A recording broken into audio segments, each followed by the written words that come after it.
Okay, reorder level, reorder level क्या होता है?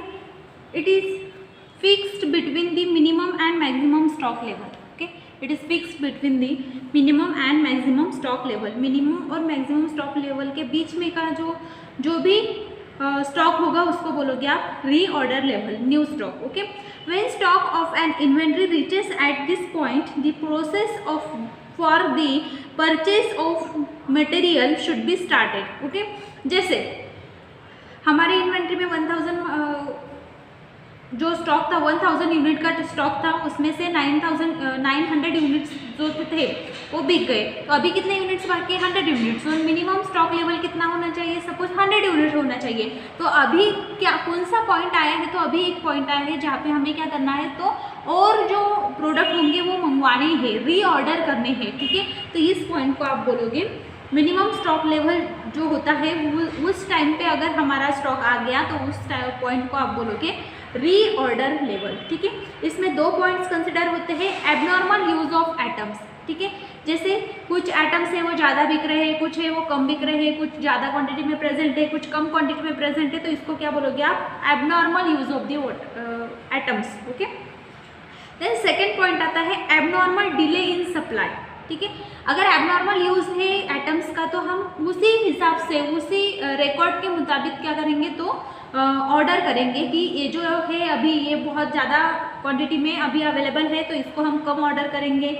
दूसरे जो है वो ज़्यादा क्वांटिटी में बिक गए हैं, कम क्वांटिटी उसकी अवेलेबल है तो उसको हम ज़्यादा ऑर्डर करेंगे। इस हिसाब से हम उसको मैनेज करेंगे। ठीक है, देन नेक्स्ट आता है abnormal delay in supply. Suppose 1000 unit थे, उसमें से 900 तो बिक गए, अभी कितने बचे हैं? मिनिमम लेवल बचे हैं, 100 यूनिट्स बचे हैं। ये कितने टाइम में हो सकते हैं? तो सपोज 7 डेज में 100 यूनिट्स खत्म हो सकते हैं। ठीक है, तो हमें ऑर्डर कितने दिन में चाहिए? 7 दिनों के अंदर हमारा जो ऑर्डर है, मटेरियल जो हमें मंगवाना है वो आ जाना चाहिए। ठीक है, लेकिन कभी कभी होता है कि हमने जब ऑर्डर प्लेस किया तो ट्रांसपोर्ट का कुछ इशू हो गया, या फिर वो जो ऑर्डर हमने प्लेस किया था वो उनके पास भी अवेलेबल नहीं है, मैन्युफैक्चरर से आने में उसको टाइम लग गया, तो डिले हो सकता है। ठीक है, जो ऑर्डर हमने मंगवाई है 7 डेज के अंदर मंगवाई है, लेकिन उसमें हमें डिले हो सकता है, तो उसको कंसिडर करके हम क्या करते हैं, तो पहले ही ऑर्डर दे देते हैं। जैसे 7 डेज में ये स्टॉक खत्म होने वाला है तो हम ऑर्डर कब देंगे, तो 2 दिन का ऑर्डर उनको देंगे। जैसे 2 दिन में 3 दिन में हमारा जो भी ऑर्डर होगा वो हमें मिल जाना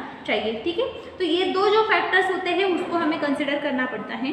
ठीक है, रीऑर्डर जो होता है या फिर न्यू ऑर्डर जो होता है उसके लिए हम कौन सा फॉर्मूला यूज करेंगे? रीऑर्डर लेवल के लिए हम कौन सा फॉर्मूला यूज करेंगे, उसको हम कैसे कैलकुलेट करेंगे? तो reorder level is equal to minimum consumption during the period.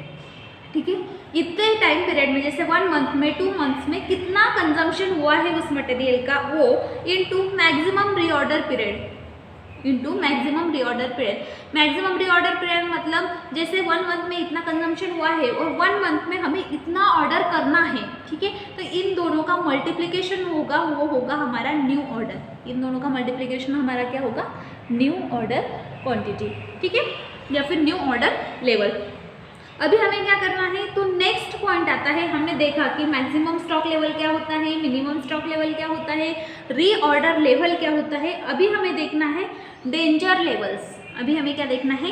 Danger level. ठीक है, मिनिमम स्टॉक लेवल से नीचे अगर हमारा स्टॉक जाता है, जैसे मिनिमम स्टॉक लेवल है 100 यूनिट्स। ठीक है, 100 यूनिट्स हमारी इन्वेंट्री में होने चाहिए तभी हमें ऑर्डर प्लेस करना है, लेकिन हमने रिकॉर्ड ही नहीं देखा, हम यूनिट्स जो है वो कैलकुलेट ही नहीं किए हमने, और ऐसा हो गया कि 100 से कम यूनिट्स अभी हमारी इन्वेंट्री में बचे हैं और हमें ऑर्डर प्लेस करने में अभी टाइम है, या फिर हमने ऑर्डर आज प्लेस किया वो 7 दिन के अंदर हमें मिलने वाला है, या फिर 7 डेज के बाद में हमें मिलने वाला है, और जो हमारी इन्वेंट्री में जो आइटम्स है अभी अवेलेबल वो मिनिमम से कम है, मिनिमम लेवल से कम अभी अवेलेबल है। जैसे 20 आइटम्स 10 आइटम्स ही अभी हमारे पास अवेलेबल है, तो उसको बोलोगे आप डेंजर लेवल। ठीक है, क्यों? क्योंकि वो जो 10 आइटम्स है वो बहुत ही बिक रहे हैं, तो 1 दिन में या फिर 2 दिन में वो खत्म हो जाएंगे। लेकिन अगर तीसरे दिन कोई कस्टमर आपके पास वही आइटम लेने के लिए आए तो आप उनको क्या बोलोगे? ये आउट ऑफ स्टॉक है। ठीक है, मीन्स ये आइटम अभी हमारे पास अवेलेबल नहीं है। तो ऐसी चीज़ें नहीं होनी चाहिए, या फिर ये जो भी बात हुई है, जो भी कंडीशन आई, इसको आप बोलोगे डेंजर लेवल। ठीक है, तो डेंजर लेवल जो होता है उसको आप कैसे कैलकुलेट करते हो, तो average rate of consumption into emergency supply time. ठीक है, एवरेज रेट ऑफ कंजम्पशन की कितने इसमें ये बिक रहा है, जैसे 2 दिन के अंदर इसके 20 यूनिट्स बिकते हैं, तो आपको अभी समझ में आए कि आपके पास सिर्फ 50 यूनिट्स बचे हुए हैं, मीन्स 2 दिन के अंदर या फिर 3 दिन के अंदर वो खत्म हो जाएंगे। ठीक है, तो आप उसका क्या करोगे, इमरजेंसी सप्लाई टाइम, जैसे 3 दिन के अंदर आपको मिलने वाले हैं ये प्रोडक्ट्स, तो आप उनसे उसको मल्टीप्लाई करोगे, तो ये जो भी कैलकुलेशन आएगा ये होगा आपका calculation of the danger level. कि डेंजर लेवल को आप कैसे कैलकुलेट करोगे, या फिर अर्जेंसी में ये स्टॉक आप कैसे मंगवाओगे, इसको आप कैसे प्रिवेंट करोगे, डेंजर लेवल को आप कैसे प्रिवेंट करोगे। ठीक है, नाउ नेक्स्ट पॉइंट है use of the material budgeting. Use of the material budgeting. Okay, in this method purchase budget of both the whole and the individual item is prepared. ठीक है, in this method, इस method में हम क्या करते हैं, purchase budget निकालते हैं, किसका, तो होल आइटम्स, जितना हमने इन्वेंट्री में माल मंगवाया है उस पूरे आइटम्स का जो भी कॉस्ट होगा वो, और इंडिविजुअल आइटम जो भी है उसका भी हम क्या करते हैं, रिकॉर्ड प्रिपेयर करते हैं, उसकी कॉस्ट का भी हम बजट निकालते हैं। ठीक है, पर यूनिट बजट निकालेंगे, और जितना भी प्रोडक्ट्स हमने मंगवाए हैं उसका भी हम क्या निकालेंगे, बजट निकालेंगे। ठीक है, during the preparation of the material budget the following factors are considered. ठीक है, जब हमें बजट निकालना है कि पूरी इन्वेंट्री का कितना बजट हुआ है, या फिर इंडिविजुअल जो भी यूनिट्स है उसका कितना बजट है, इंडिविजुअल आइटम्स का बजट कितना है, तो हमें जो कुछ फैक्टर्स कंसिडर करने पड़ते हैं। कौन से फैक्टर्स है, तो फर्स्ट फैक्टर आता है इंक्रीज और decrease in the sale of the previous month in comparison with the corresponding monthly sale in the previous year।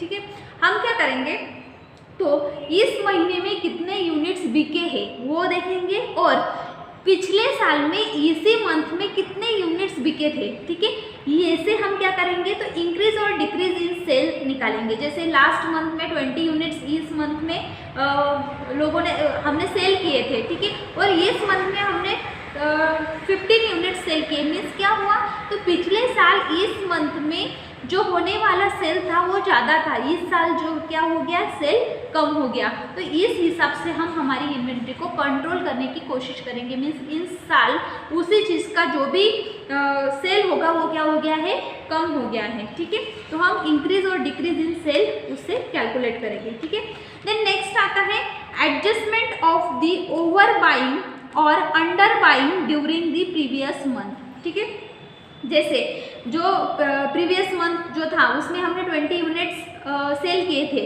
और अभी हमारे कितने हुए हैं, तो अभी हमारे 30 यूनिट सेल हुए, मीन्स क्या हुआ, इस मंथ में हमारे ज़्यादा यूनिट सेल हुए। तो हम देखेंगे कि हमारे इसमें क्या हमें एडजस्टमेंट करना है, कि हमें ज़्यादा प्रोडक्ट्स अभी मंगवाने हैं या कम प्रोडक्ट्स अभी मंगवाने हैं। बाइंग का जो भी ड्यूरेशन होगा या फिर जो भी एडजस्टमेंट होगा, जो भी हमारी इन्वेंट्री में हमें प्रोडक्ट्स मंगवाने हैं उसका हम एडजस्टमेंट करेंगे अकॉर्डिंग टू दी सेल। ठीक है, सेल ज़्यादा हो रहा है तो हम प्रोडक्ट्स ज़्यादा मंगवाएंगे, सेल अगर कम हो रहा है तो हम प्रोडक्ट्स कम मंगवाएंगे। ठीक है, देन नेक्स्ट पॉइंट आता है establishing and effective purchase procedure. Establishing and effective purchase procedure. ठीक है, तो इसमें क्या आता है, तो इसमें the purchase procedure means sequence of steps in which the purchase transactions is carried out. ठीक है, इसमें क्या आएगा, तो आपको परचेज करना है कोई प्रोडक्ट, तो इसके लिए आप कौन सी मेथड यूज़ करोगे, कौन सी इफेक्टिव मेथड आप यूज़ करोगे। ठीक है, तो जब से हम हमारी इन्वेंट्री का लिस्ट बनाते हैं कि हमें ये प्रोडक्ट चाहिए है, वहाँ से प्रोसेस स्टार्ट होती है। जब हमारी इन्वेंट्री में वो मटेरियल आता है हम उसको रिसीव करते हैं तब तक। ठीक है, तो क्या होता है इसमें, the purchase procedure start with the recognisation और realisation of the need of the item. जैसे हमने इन्वेंट्री में देखा कि अभी ये आइटम हमारे पास ख़त्म हो गए, तो ये क्या हुआ, हमें रियलाइजेशन हुआ कि ये आइटम सभी क्या करेंगे, हम मंगवाएंगे। ठीक है, तो तब से हमारी प्रोसेस स्टार्ट होती है कि हमें इस आइटम्स की ज़रूरत है, इस प्रोडक्ट्स की हमें ज़रूरत है, तब से हमारी परचेस प्रोसीजर स्टार्ट होती है। फिर उसके बाद में हम क्या करते हैं, तो उसके बाद में हम रिटर्न रिक्विजिशन फॉर्म भरते हैं। क्या करते हैं? Return requisition form, requisition form, ठीक है। क्या करते हैं हम? रिटर्न रिक्विजिशन फॉर्म भरते हैं। रिक्विजिशन फॉर्म मीन्स हम बोल सकते हैं कि मंगवाने का जो फॉर्म होता है कि हमें ऑर्डर प्लेस करनी है, तो ऑर्डर प्लेस करने के लिए जो ऑर्डर फॉर्म होता है उसको बोलोगे आप रिक्विजिशन फॉर्म, ठीक है। तो रिक्विजिशन फॉर्म हम भरते हैं, फिलअप करते हैं। उसके बाद में the source are identified and the appropriate supplier is selected as a result of mutual negotiation, ठीक है। पहले तो हम फॉर्म फिलअप करेंगे, उसके बाद में क्या करेंगे? पहले हमने क्या किया, हमारी जो इन्वेंट्री थी उसमें आइटम्स देखेंगे कौन से बचे हुए हैं, कौन से हमें मंगवाने हैं, उसका लिस्ट तैयार किया, ठीक है। उसके बाद में हमने रिक्विजिशन फॉर्म फिलअप किया, ठीक है। ये आइटम्स हमें इतनी क्वांटिटी में चाहिए। उसके बाद में हम क्या देखेंगे? तो हम सप्लायर्स ढूंढेंगे। क्या करेंगे? हम सप्लायर्स ढूंढेंगे कि इस सप्लायर के पास ये चीज़ें अवेलेबल है, अदर सप्लायर है उसके पास ये चीज़ें अवेलेबल है या नहीं है, वो हम सर्च करेंगे, ठीक है। उसे सर्च करने के बाद हम उसके साथ निगोशिएशन करेंगे, ठीक है, ठीक है। बार्गेनिंग करेंगे उसके साथ कि ये जो आइटम है हमें इतनी क्वांटिटी में चाहिए, तो इसका ये कॉस्ट लगाओ, उसका वो कॉस्ट लगाओ। कॉस्ट के बेसिस पर हम उनके साथ में निगोशिएशन करेंगे, ठीक है। और फिर हम एक सप्लायर डिसाइड करेंगे जो हमारे बजट में होगा, ठीक है, या फिर उसका माल क्वांटिटी क्वालिटी अच्छी होगी, ठीक है, तो उसको हम डिसाइड करेंगे। फिर क्या करेंगे? हम म्यूचुअल निगोशिएशन से हमने जो सप्लायर सिलेक्ट किया है उसको हम वो ऑर्डर प्लेस करेंगे, ठीक है। उसको हम ऑर्डर देंगे कि ये माल हमें चाहिए या फिर ये प्रोडक्ट्स हमें चाहिए। देन वो जब वो गुड्स हमारे पास भेजेगा तो हम उसको रिसीव करेंगे, ठीक है। वो जो ऑर्डर हमने प्लेस की थी 7 डेज के बाद 2 डेज के बाद उसने वो ऑर्डर हमें प्लेस की, तो प्लेस करने के बाद हम क्या करेंगे? तो उस ऑर्डर को चेक करेंगे, ठीक है, थोरली चेक करेंगे। देन जो ऑर्डर हमने दी थी वही ऑर्डर अगर हमारे पास सेम है तो हम उसको चेक करने के बाद में उसको पेमेंट करेंगे, ठीक है। पेमेंट करेंगे तो ये जो भी रिकॉर्ड हम रख रहे हैं, ठीक है, कहाँ से रिकॉर्ड स्टार्ट किया था? हमने रिक्विजिशन फॉर्म भरने से रिकॉर्ड स्टार्ट किया था। तो हमने कहाँ तक ये किया कि जब तक हमारे पास पूरा जो स्टॉक है वो आ जाता है, फिर हम उसको चेक करते हैं, उसको पेमेंट करते हैं। ये पूरा क्या हुआ? Purchase procedure. ये पूरा क्या है? परचेज प्रोसीजर, ठीक है। तो इसका भी हमें रिकॉर्ड रखना पड़ता है। Keeping a proper record is very advantageous for the purchase procedure. Because क्यों इम्पोर्टेंट है, क्यों एडवांटेजेस है? तो it act as a guide for future action. It act as a guide for future action. अगर हमें फ्यूचर में कोई चीज़ें मंगवानी है तो इसके लिए एक फ्यूचर गाइड है हमारे लिए कि ये चीज़ें इतनी आई थी, इस सप्लायर ने अच्छे से भेजी थी, इसने अच्छा नहीं किया है, ये जो भी होगा अगर हम प्रॉपर रिकॉर्ड रखते हैं तो ये हमारे लिए गाइड है। क्यों? क्योंकि इस मंथ में हमने इतने प्रोडक्ट्स मंगवाए थे, उसमें से कितने सेल हुए हैं, अगले मंथ में हमें मंगवाने हैं, तो अगले मंथ में हम देखेंगे कि हमने लास्ट टाइम इतने मंगवाए थे, इसमें से इतने सेल हुए हैं, तो हमें कौन से प्रोडक्ट ज़्यादा मंगवाने हैं, कौन से कम मंगवाने हैं। ये क्या हुआ? हमारा फ्यूचर गाइड हुआ, ठीक है। तो रिकॉर्ड स्टोर करना या फिर रिकॉर्ड रखना हमारे लिए बहुत इंपॉर्टेंट है, ठीक है। देन सेकंड पॉइंट आता है, it provide a authentic record about the inventory which needed for the inventory control, ठीक है। ये क्या है? ऑथेंटिक रिकॉर्ड है। अगर हमारे पास ऑथेंटिक रिकॉर्ड है तो हमारी इन्वेंट्री हम अच्छे से कंट्रोल कर रहे हैं, ठीक है। Then the purchase order is legal document which help in case of the legal problems. अगर कुछ लीगल प्रॉब्लम भी होता है तो उसके इसमें ये जो परचेस ऑर्डर हम प्लेस करते हैं, रिक्विजिशन फॉर्म जो प्लेस करते हैं, वो एक लीगल डॉक्यूमेंट है। अगर किसी ने हम पर ऑब्जेक्शन भी लिया तो हम उसको दिखा सकते हैं कि हमारे पास हमने ये ऑर्डर प्लेस की थी, उसने हमें यही ऑर्डर प्लेस की है, ठीक है। तो ये एक क्या है? लीगल प्रॉब्लम सॉल्व करने के लिए एक लीगल डॉक्यूमेंट है जो हमें मेंटेन करना होता है, ठीक है। In general, every business organizations prepare its own purchasing manual which prescribe the purchase policies and procedure, ठीक है। हर एक जो ऑर्गेनाइजेशन होती है, जो भी सप्लाई करती है प्रोडक्ट्स को, वो क्या करते हैं? तो अपना अपना एक मैनुअल तैयार करके रखते हैं या फिर मैनुअल प्रिपेयर करते हैं जिसमें उसकी परचेसिंग पॉलिसीज लिखी होती है कि हमें ऑर्डर कैसे चाहिए, मेल ऑर्डर चाहिए या फिर आप खुद आके यहाँ पे ऑर्डर हमें प्लेस कर सकते हैं, या फिर हमारे जो कॉस्ट होंगे वो कितने होंगे, हमारे पास कौन से प्रोडक्ट मिलेंगे, ये सब उसमें मैनुअल में दिया हुआ होता है। कंपनी की पॉलिसीज दी हुई होती है।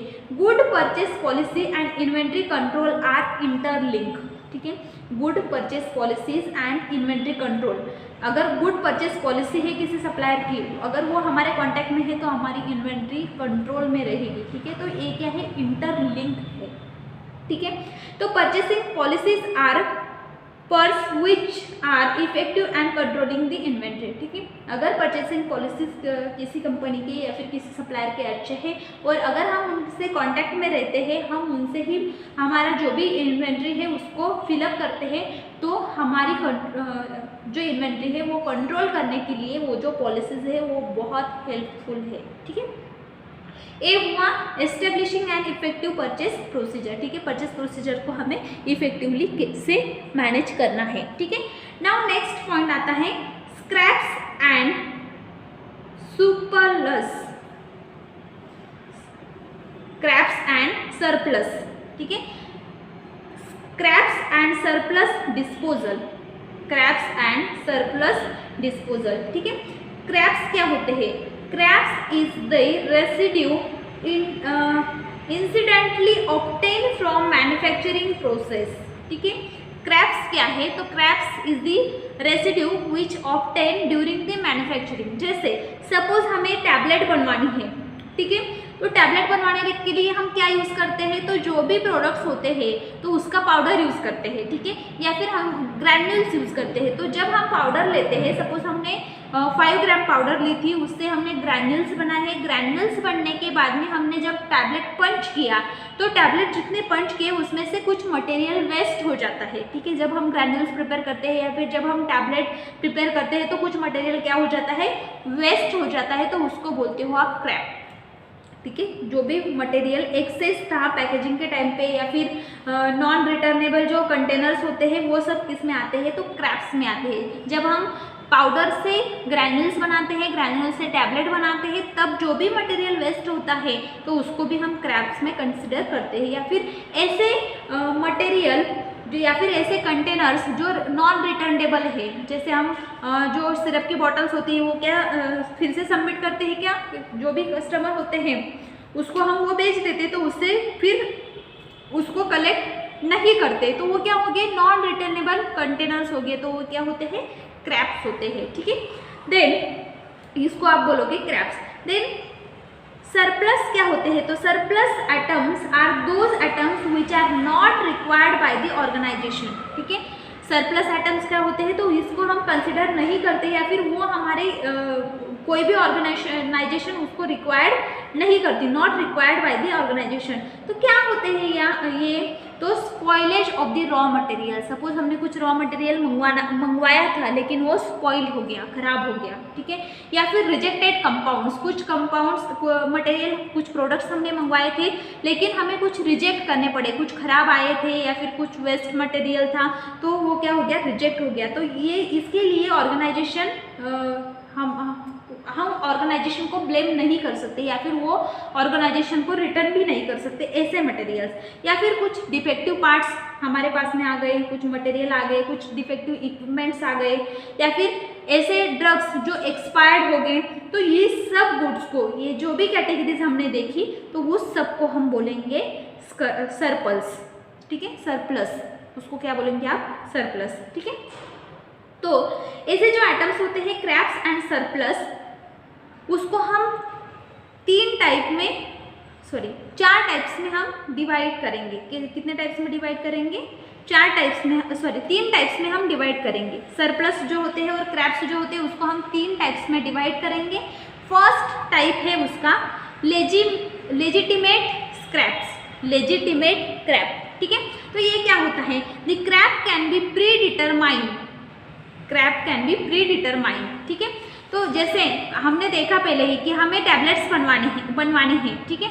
तो टैबलेट्स बनाने के लिए हमें क्या लगने वाली है, पाउडर लगने वाली है, पाउडर के हम ग्रैन्यूल्स बनाने वाले हैं। तो हम कंसिडर कर लेते हैं पहले कि जब हम ग्रैन्यूल्स बनाएंगे या फिर जब हम टैबलेट पंच करेंगे तो हमारा कुछ मटेरियल वेस्ट होने वाला है। हमने पहले ही क्या किया है, वो प्री डिटरमाइन किया है।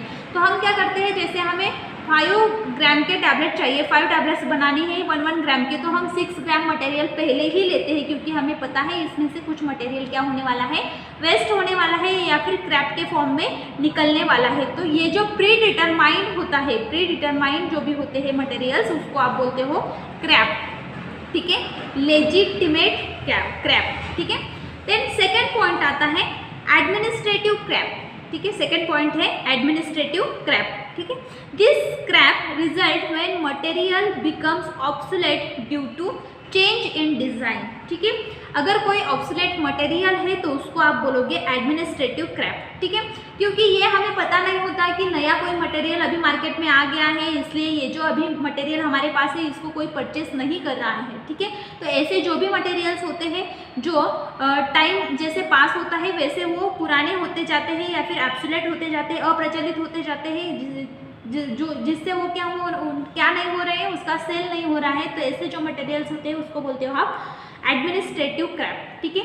हमारी कोई गलती नहीं थी या फिर हमने जो भी मटेरियल मंगवाया था वो ट्रेंड के हिसाब से मंगवाया था, तभी वो चल रहा था, लेकिन अभी नया मार्केट में आ गया है इसलिए वो सेल नहीं होता, तो उसको बोलोगे आप एडमिनिस्ट्रेटिव क्रैप, ठीक है। देन नेक्स्ट पॉइंट आता है डिफेक्टिव क्रैप, डिफेक्टिव क्रैप, ठीक है। तो डिफेक्टिव क्रैप क्या होते हैं, result from the substance of raw material and poor workmanship in handling such materials, ठीक है। अगर कोई टैबलेट पंच कर रहे हो आप और आपने कोई ऐसा बंदा वहाँ पे रखा है जिसको टैबलेट कैसे पंच करते हैं वही पता नहीं है, तो वो क्या करेगा, कुछ डिफेक्टिव टैबलेट्स प्रेस करेगा, ठीक है। तो उसमें किसी टैबलेट में मटेरियल ज़्यादा है, किसी में कम है, या फिर कोई टैबलेट की साइज अलग है, तो ये जो भी प्रॉब्लम्स होगी ये क्या हो गए, डिफेक्टिव क्रैप्स हो गए, ठीक है। डिफेक्टिव मटेरियल उसने प्रोड्यूस किया, ये क्या है, डिफेक्टिव क्रैप्स है, ठीक है। तो डिफेक्टिव क्रैप्स किसकी वजह से आ सकते हैं, तो हैंडलिंग ऑफ मटेरियल जो होता है वो प्रॉपर नहीं हुआ तो डिफेक्टिव क्रैप आ सकते हैं, या फिर पुअर वर्कमैनशिप, जो मैन वहाँ पे वर्क कर रहा है या फिर जो भी स्टाफ वहाँ पर है वो स्किल्ड नहीं है, तो ये प्रॉब्लम्स आ सकते हैं, ठीक है। There are 2 methods for the disposal of the scrap and surplus material, ठीक है।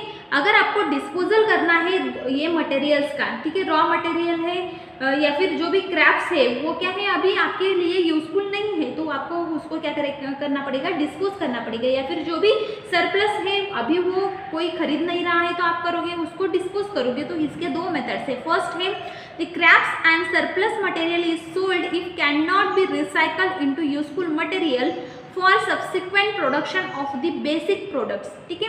अगर ऐसा मटेरियल है क्रैप्स या फिर सरप्लस जो अभी सोल्ड नहीं हो सकता, आप उनको बेच नहीं सकते या फिर रिसाइकल नहीं कर सकते, आप उनको रिसाइकल नहीं कर सकते, जैसे जो ग्रैन्यूल्स थे, ग्रैन्यूल्स से हम अलग टैबलेट बना सकते हो, ठीक है, लेकिन ऐसे कोई ग्रैन्यूल्स है जिसका अभी टैबलेट पंच नहीं हो सकता, तो आप उसको क्या करोगे, तो आपको उसको उसी फॉर्म में ग्रैन्यूल्स के फॉर्म में उसको बेचोगे, ठीक है।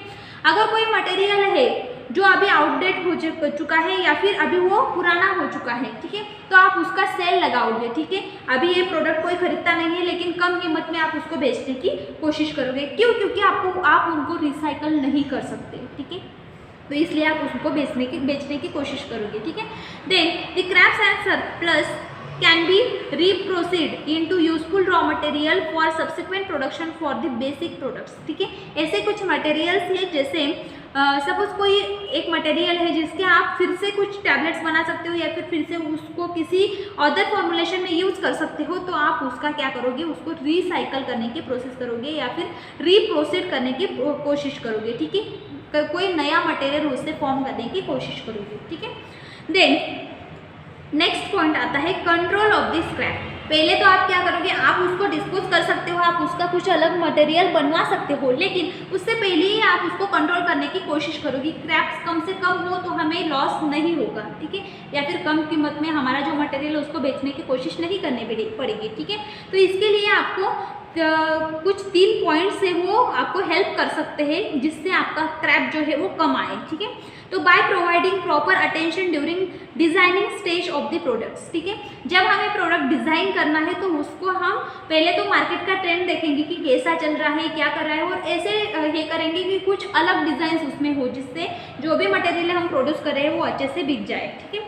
देन नेक्स्ट देखेंगे कि bye selecting the right material and right equipment during production of the finished goods. ठीक है, कोई भी डिफेक्टिव प्रोडक्ट जो है वो फॉर्म ना हो, इसकी हम क्या करेंगे, इसके लिए हम इसकी केयर लेंगे, हम इसके लिए कोशिश करेंगे। ठीक है, राइट मटेरियल चूज करेंगे और राइट इक्विपमेंट चूज करेंगे जिससे डिफेक्टिव मटेरियल फॉर्म ना हो। ठीक है, और थर्ड पॉइंट आता है selecting right type of person. ठीक है, कोई स्किल्ड पर्सन या फिर राइट पर्सन उसके लिए चूज करेंगे जो काम उसका हो, या फिर उसने बहुत ज़्यादा वो काम किया हुआ हो, या फिर ट्रेनिंग उसको देंगे, या फिर जो भी एक्सपीरियंस पर्सन है उसी से वो काम करवाएंगे, जिससे जो भी चांसेस है मटेरियल खराब होने के या फिर स्क्रैप निकलने के वो ना हो। ठीक है, तो ये हुआ स्क्रैप एंड सरप्लस डिस्पोजल। ठीक है, ये भी बहुत इंपॉर्टेंट पॉइंट है, जो भी मटेरियल वेस्ट होता है उसे भी हमें क्या करना है, कंट्रोल करना है। ठीक है, देन लास्ट पॉइंट आता है वेड एनालिसिस,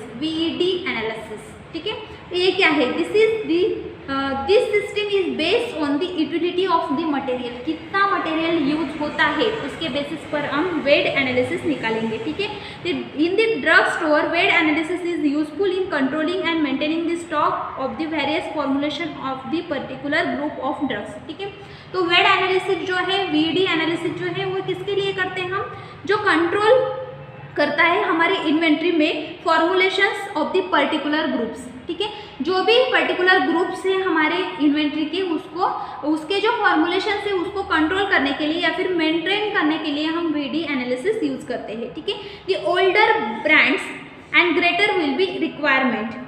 ठीक है, जो भी ओल्डर ब्रांड्स होते हैं, ठीक है, ब्रांडेड जो भी ड्रग्स होते हैं, बहुत पुराने जो ब्रांड्स होते हैं उसका जो भी सेल होता है वो ज़्यादा होता है। ठीक है, वो बहुत ज़्यादा बिकते हैं, और जो न्यू ब्रांड्स आते हैं वो थोड़े कम बिकते हैं। तो उसी हिसाब से हम कैलकुलेट करेंगे रिक्वायरमेंट्स पर्टिकुलर ब्रांड की। ठीक है, the best way to solve this problem is classified the different brands of the drugs formulation into any one of the following category. तो हम उसको क्या करेंगे, पहले कैटेगराइज करेंगे कि कौन से ब्रांड है जिसका बहुत ज़्यादा सेल होता है, कौन से कैटेगरी की जो ड्रग्स है उसका ज़्यादा सेल होता है, उसको हम इस कैटेगरी में डालेंगे या फिर उस कैटेगरी में डालेंगे, या हम डिसाइड करेंगे। ठीक है, तो कितने कैटेगरी होती है, तो V का मतलब होता है वाइटल एटम्स, जो बहुत ज़्यादा बिकते हैं, बहुत ज़्यादा ब्रांडेड है, पुराने ब्रांड्स है।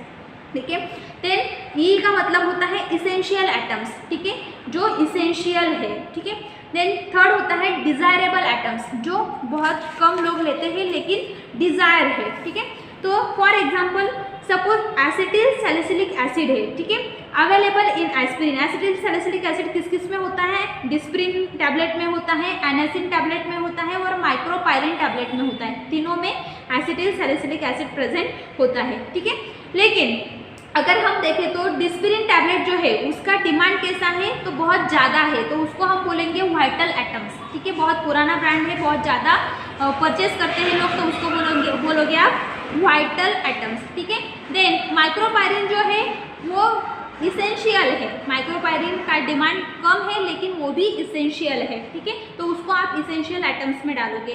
देन आप क्या करोगे, एनासिन की जो टैबलेट है वो डिज़ायरेबल है because there are hardly few prescriptions of it. Okay, कुछ ही लोग है कि कुछ ही फिजिशियंस है जो उसको प्रिस्क्राइब करते हैं, लेकिन प्रिस्क्राइब करते हैं तो उसको आप बोलोगे कौन से इसमें डालोगे, डिज़ायरेबल आइटम्स में। ठीक है, तो हमारे स्टोर में कौन से ऐसे आइटम्स हैं जो वाइटल आइटम्स है, ब्रांडेड ड्रग्स है, कौन से ऐसे आइटम्स हैं जो इसेंशियल आइटम्स में आते हैं, और कौन से ऐसे ड्रग्स हैं जो डिज़ायरेबल आइटम्स में आते हैं, उसके हिसाब से आप उसको कैटेगराइज करोगे। इसको बोलोगे आप VED एनालिसिस, वेड एनालिसिस।